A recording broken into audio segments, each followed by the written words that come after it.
ओम श्री गणेशाय नमः। ओम गं गणपतये नमः। श्री सीतारामचंद्राभ्यां नमः। ओम हं हनुमते नमः। श्री गुरुवे नमः। माँ सरस्वती नमो नमः। प्रिय दर्शकों, आज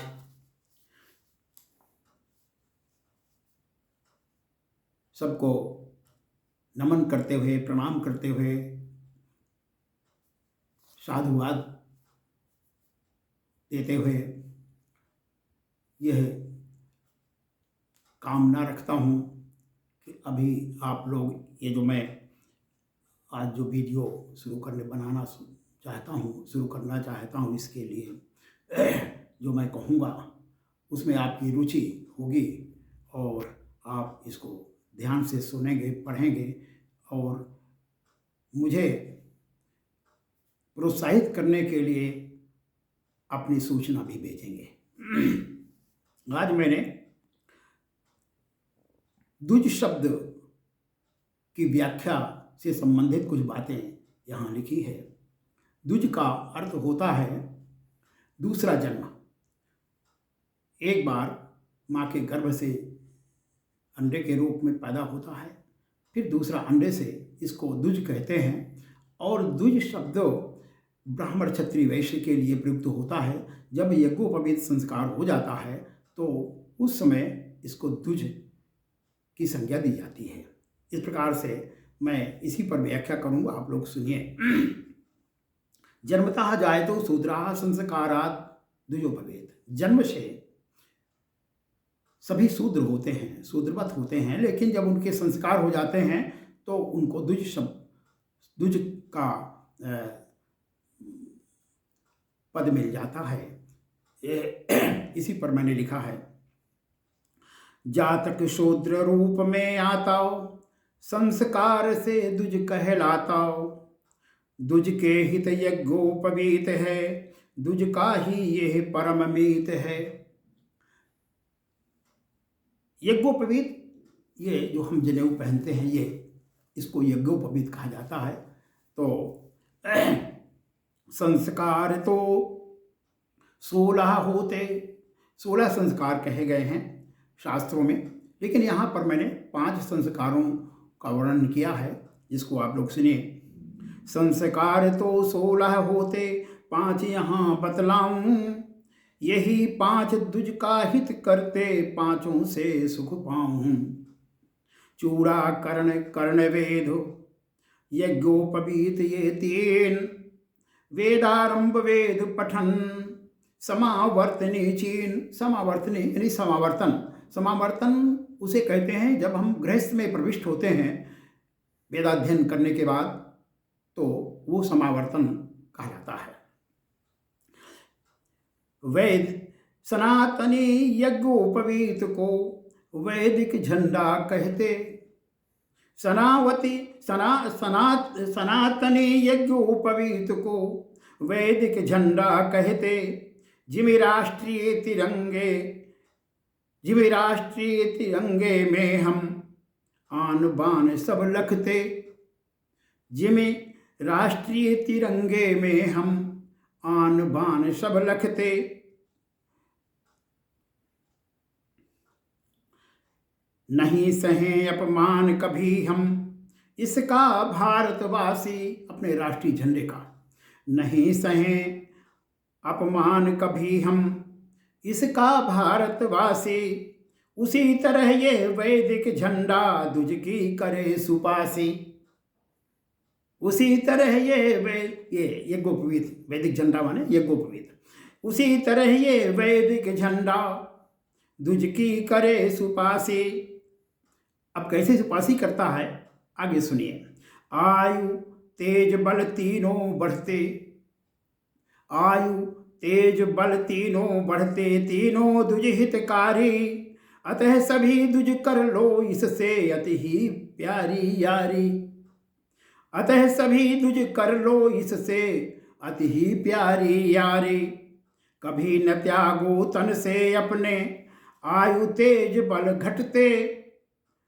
जनेऊ को कभी अपने शरीर से अलग नहीं करना चाहिए। अगर अशुद्ध हो जाता है तो शुद्ध जनेऊ पहनने के बाद ही उसको त्यागना चाहिए। इसीलिए मैंने ये शब्द लिखा है यहाँ, कभी न त्यागो तन से अपने, आयु तेज बल घटते, अति पावन यज्ञोपवीत है, कभी न तन से तजते। बिना यज्ञोपवीत के 3 रात जो रहे, बिना यज्ञोपवीत के 3 रात जो रहे, कृच्छ सनातन कृच्छ संतापन, व्रत को कर बिना ही कहे। अगर हम 3 रात तक बिना जनेऊ के रह जाते हैं तो हमें कृच्छ संतापन यज्ञ ये जप करना चाहिए, तो इसका दोष दूर होता है। बिना जनेऊ के कभी गई रात 21, अगर 21 रात तक बिना जनेऊ के रह जाएं, बिना जनेऊ के कभी गई रात 21, पुण्य उपनयन संस्कार अक्षर जब 24, तो पुनः व्रतबंध संस्कार करना चाहिए और गायत्री जप करना चाहिए, तो इसका दोष दूर होता है। अति पावन यज्ञोपवीत है, पहने ब्रह्मा प्रकटे। इतना पवित्र है, जब ब्रह्मा जी का प्राकट्य हुआ था तो उनके शरीर में यज्ञोपवीत पहले से ही था, वही मैंने यहाँ लिखा है। अति पावन यज्ञोपवीत है, पहने ब्रह्मा प्रकटे, मातृपितृ रजवीर दोष से, पहले सभी दुज निपटे। एक बार नारद के मन में शंका उपजी भारी, एक बार नारद के मन में शंका उपजी भारी, कहा पिता से जाकर अपने शंका करो निवारी। यानी ब्रह्मा जी से नारद जी ने ऐसा कहा, 9 सूत्र यज्ञोपवीत के कौन देवता होते। ये जो 9 सूत्र हमारे यज्ञोपवीत में होते हैं, इसके विषय में पूछ रहे हैं कि इनके देवता कौन से हैं।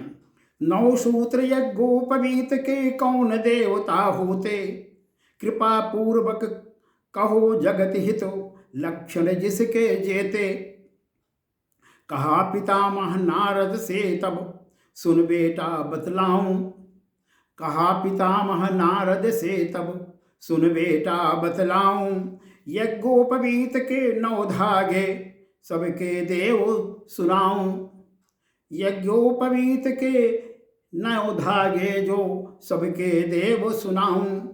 पहले के हैं ओमकार सुन, पहले के हैं ओमकार सुन, दूसरे अग्नि कहाते। तक्षक सर्प तीसरा धागा, चौथे सोम सुहाते। सोम माने चंद्रमा। पंचम के हैं पितृदेवता, प्रजापति छठवें में, अनिल देवता सप्तम के हैं, मार्तंड अष्टम में। विश्व देवा 9वें के हैं, 9वें के विश्व देवा, विश्व देवा 9वें के हैं। 9 सूतों में रहते, तन से त्यागो कभी न तुम, तन से त्यागो कभी नहीं तुम, झंडा वैदिक कहते। ये हमारा वैदिक झंडा है, इसको कभी त्यागना नहीं चाहिए। इतना सुनकर नारद जी ने कहा पिता बतलाओ, सूत किया किसने त्रिगुना कर, कहीं अभिषेक सुनाओ, गठि अभिषेक सुनाओ।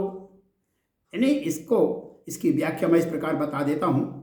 एक बार नारद जी ने ब्रह्मा जी से पूछा कि हे पिताजी, इसका सूत किसने बनाया और इसको त्रिगुना किसने किया, फिर इसकी गांठें किसने बनाया, ये मुझे समझाइए। तो यहाँ मैंने उसके लिए लिखा है, ब्रह्मा बोले सूत किया मैं, त्रिगुण किया नारायण।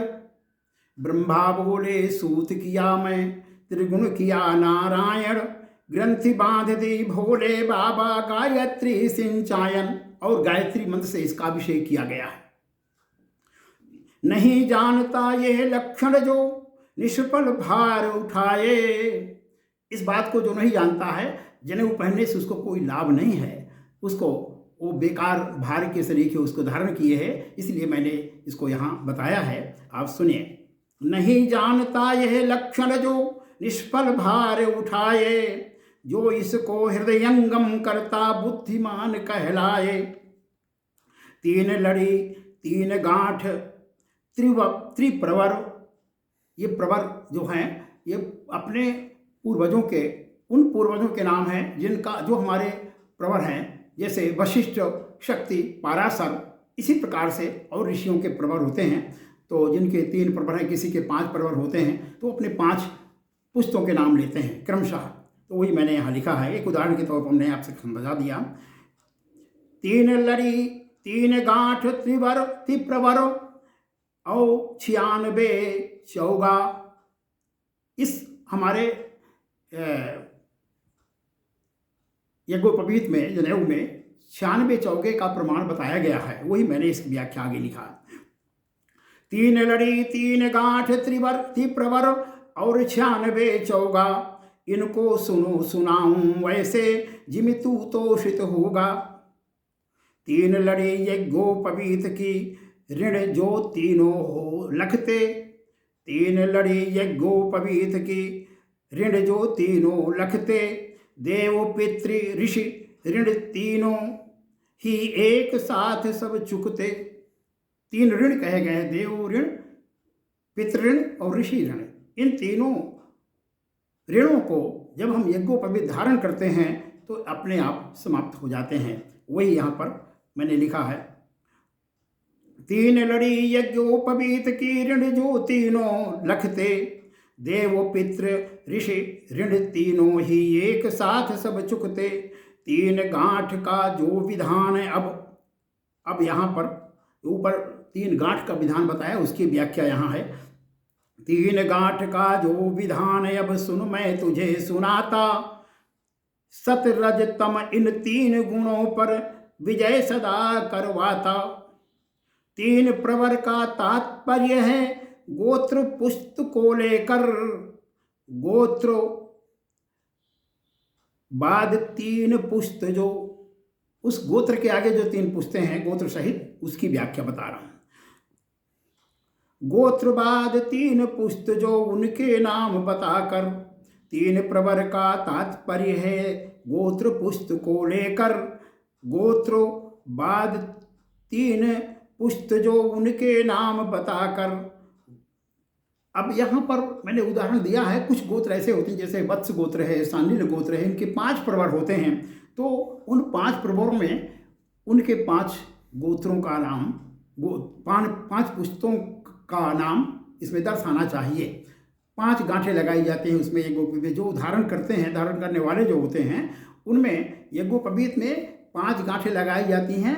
मुख्य ब्रह्म गांठ बांधने के बाद जो ऊपर लड़ी बचती है उसमें 3 या 5 गांठें लगाई जाती हैं, उसी के लिए यहाँ संकेत है।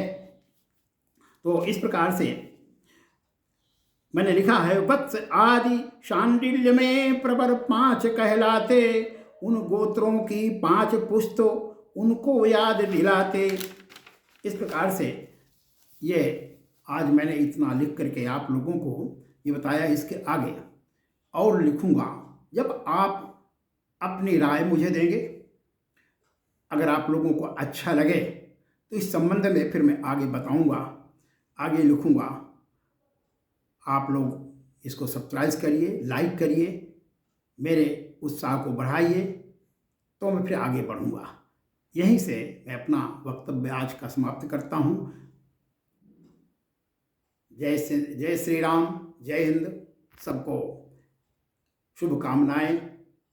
इसी के साथ मुझे आज विराम की अनुमति दीजिए। जय श्री राम।